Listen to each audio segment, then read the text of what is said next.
प्रदेश कांग्रेस के प्रवक्ता सुशील आनंद शुक्ला का कहनी है कि राज्य में मंत्रिमंडल में अभी तक के विभाग के बंटवारा नहीं हुए से सरकार के कामकाज के ढीला ढाला ढंग उजागर हुए थे। पहले मुख्यमंत्री के चयन पर 1 हफ्ता के समय लगाए गीस, उसके बाद 2 हफ्ता हो गए अभी तक के मंत्रिमंडल के विभाग के बंटवारा नहीं हुए। एक से सरकार के कामकाज प्रभावित हुए थे। वहीं सुशासन दिवस के नाम किसान मंडला पाछू 2 बरस के बोनस वितरण के बारे में सुशील आनंद शुक्ला के कहना रही से कि भाजपा सरकार अपन पिछला कार्यकाल के पश्चाताप भी करना चाहिए। खबर कि ये 5 साल में कतकुन किसान मन के खाता के बंटवारा हो गए है, वहीं कुछ किसान मन के मृत्यु घलो हो गए है। एक स्थिति ऐसा किसान के परिवार वाला मंडला अलग से ब्याज की राशि भी देना चाहिए। किसानों के बोनस को जारी करने के साथ ही प्रायश्चित भी करना चाहिए। यह वादा था 2013 के चुनाव में कि किसानों को 300 रुपए प्रति क्विंटल बोनस देंगे, और डॉक्टर रमन सिंह की सरकार ने आखिरी के 2 साल जो बोनस नहीं दिया था उसी की भरपाई भारतीय जनता पार्टी अब करने जा रही है 7 साल बाद।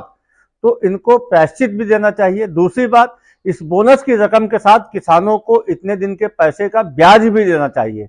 मान लो किसी किसान का 1 लाख रुपए का बोनस होता है तो 7 साल तक सरकार ने उसको अपने पास रखा भाजपा ने, तो उसका बोनस भी देना चाहिए।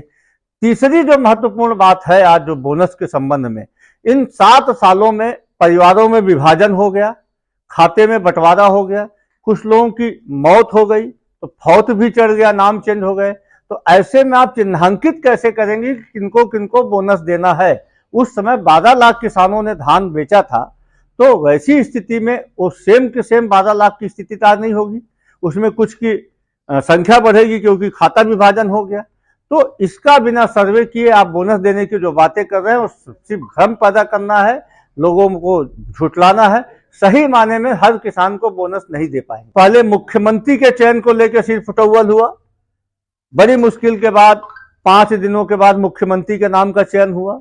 उसके बाद 1 हफ्ते तक उहापोह चला, यहां से लेके दिल्ली दरबार तक खींचातानी हुई, वरिष्ठ नेताओं को दरकिनार करके मंत्रिमंडल का गठन हुआ। अब मंत्रियों के विभाग बंटवारा भारतीय जनता पार्टी नहीं कर पा रही है।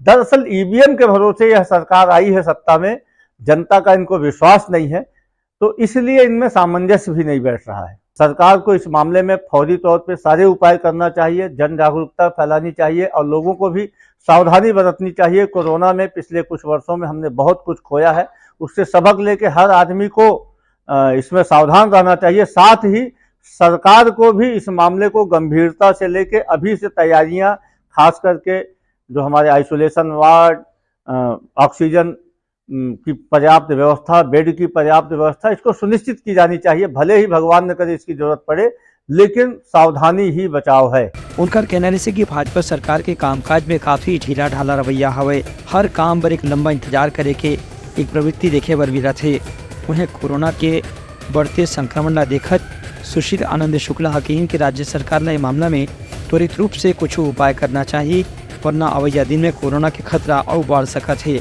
ब्यूरो रिपोर्ट, उत्तलंघा न्यूज़।